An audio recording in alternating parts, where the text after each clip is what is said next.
Chainsaw Man is a lot of things, from its insane action to its ridiculous comedy to its poignant drama. But an aspect that goes sorely underappreciated is its commitment to the genre of horror. That isn't to say that Chainsaw Man is itself a horror manga. Aside from some select scenes, the manga itself isn't trying to frighten its readers. But the concept of horror is ingrained into the subtext of the series. I mean, surface level observation here, the devils in this series are literally manifestations of fear. However, this subtext is not so simply an analysis of fear in a broader sense, but a specific kind of horror. Today I want to talk about how Chainsaw Man is a thorough dissection and response to the ideas and concepts of cosmic horror. Also known as Lovecraftian horror, since H.P. Lovecraft kinda invented it, cosmic horror is complicated. So in order to understand how Chainsaw Man interacts with this concept, we have to first understand exactly what Lovecraftian horror is. I'm sure cosmic horror conjures certain images within those somewhat familiar with it. Images of the incomprehensible, massive hulking deities whose sheer presence inspires madness in all those who witness them. Malicious tentacled entities lurking in the deep oceans or the far-off cosmos, removed from our view but constantly threatening our meager existences. This is all a part of it, but it pales to the vastness of the concept. I would know since I spent like the last 9 months reading almost every story Lovecraft ever wrote, so I'll be damned if I don't at least get a video out of it. But yeah, what is Lovecraftian horror? It primarily exploits an existential fear, presenting humanity as small and helpless in a cruelly dispassionate universe. A universe that largely holds humanity not as something to be destroyed, but largely insignificant. However, what is most important to note is that Lovecraftian horror is not simply about our place in an indifferent universe, but really the discovery of such a thing and how unequipped we are to handle it. Even in the most seemingly magical of plots, Lovecraft stories are really science fiction, framing scientific discovery in a very negative light. It presents the idea that the more we know about our universe, the more maddeningly incomprehensible it is revealed to be. So what does this have to do with Chainsaw Man? Chainsaw Man is a series that applies horror elements to itself, and those horror elements are absolutely Lovecraftian in nature. The most obvious is the Darkness Devil. But what makes genre is the presentation, not the content, and it's the presentation of the Darkness Devil that makes it Lovecraftian. The scene starts with the characters being cast into hell. They are disoriented and confused, but it is only the fiends that are truly scared. Scared because they know what is there. The scene goes out of its way to equate knowledge with fear, and then it arrives. In a splotch of shadow framed by a hallway of bisected praying astronauts, the Darkness Devil approaches. The Darkness Devil represents the fear of darkness, fear of that which we do not know. Astronauts are people that venture out into the greatest darkness, space. And for their bravery, they now sit here in reverent worship of the darkness they tried to explore, punished for trying to illuminate the darkness. And then, with the croak of a frog, our heroes find themselves instantly dismembered. Them being overpowered is not what's important for it to be cosmic horror. An overpowering force is common in battle shonen. No, what makes this truly Lovecraftian is the nature in which it is accomplished. The croaking of the frog may carry some symbolism, but it's so abstract and surreal that it becomes incomprehensible to the average reader. It is a sequence that is truly surreal, with their severed arms even forming the paneling of the very next page. We cannot truly understand why what is happening happens, but our minds are forced to correlate the surreal to the horrifying, creating a sense of true cosmic horror. That is what makes the Darkness Devil a truly Lovecraftian nightmare, like the outer gods of Lovecraft's own mythos. The second major example of cosmic horror in Chainsaw Man is, well,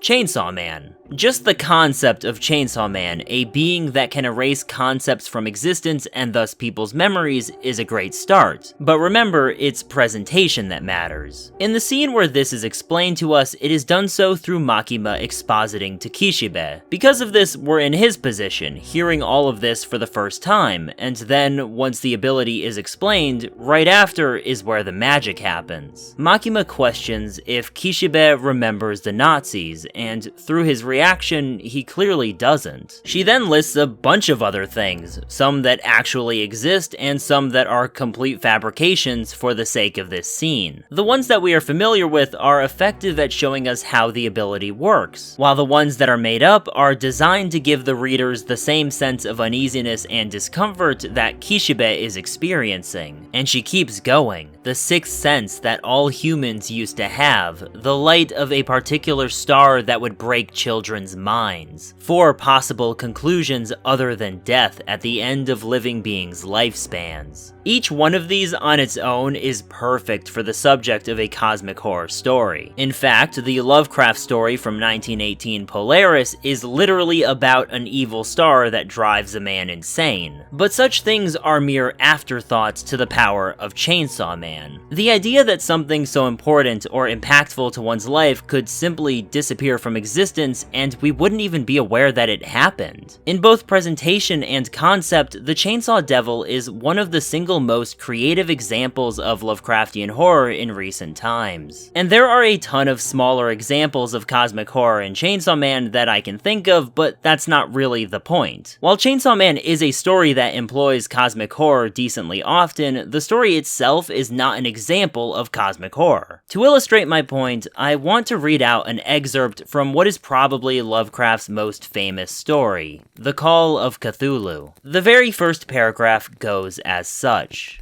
The most merciful thing in the world, I think, is the inability of the human mind to correlate all its contents. We live on a placid island of ignorance in the midst of black seas of infinity, and it was not meant that we should voyage far. The sciences, each straining in its own direction, have hitherto harmed us little, but someday the piecing together of dissociated knowledge will open up such terrifying vistas of reality and of our frightful position therein, that we shall either go mad from the revelation or flee from the deadly light into the peace and safety of a new dark age.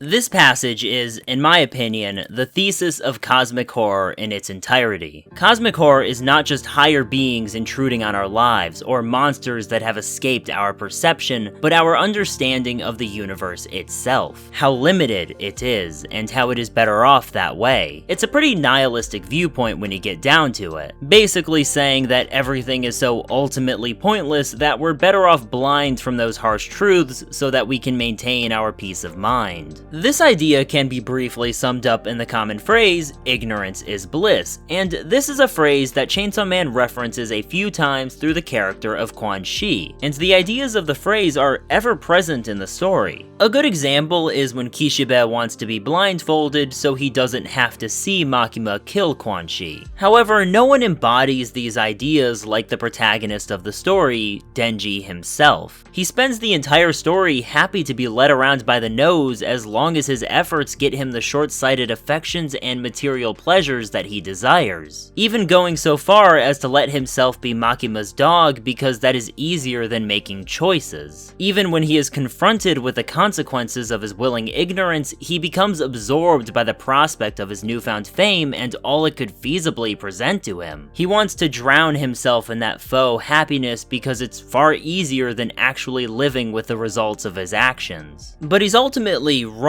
for this. His ignorance is what allowed him to be taken advantage of and to let power die. By allowing himself to look away from the terrible truths of the world and submit himself to a lack of meaningful choice, he only lets his life get worse. This is the antithesis of cosmic horror, where the Lovecraftian genre surmises that we are better off living our feeble lives in the darkness. Chainsaw Man entertains this idea only to shut it down as living as the fool. After all, the series literally takes place in a world where ordinary people can utilize embodiments of fear in order to fight off those same otherworldly beings. Chainsaw Man constantly plays with the concepts and ideas of Lovecraftian horror, but instead of parroting its ideas, it instead seeks to tell a far more empowering story. One that says that while we may be faced with cruel horrors in an indifferent universe, our actions matter specifically because our inaction can make us complicit in our own tragedy. We will never be entirely free of suffering, but we still have the power to choose. Only by denying ourselves that do we become truly powerless.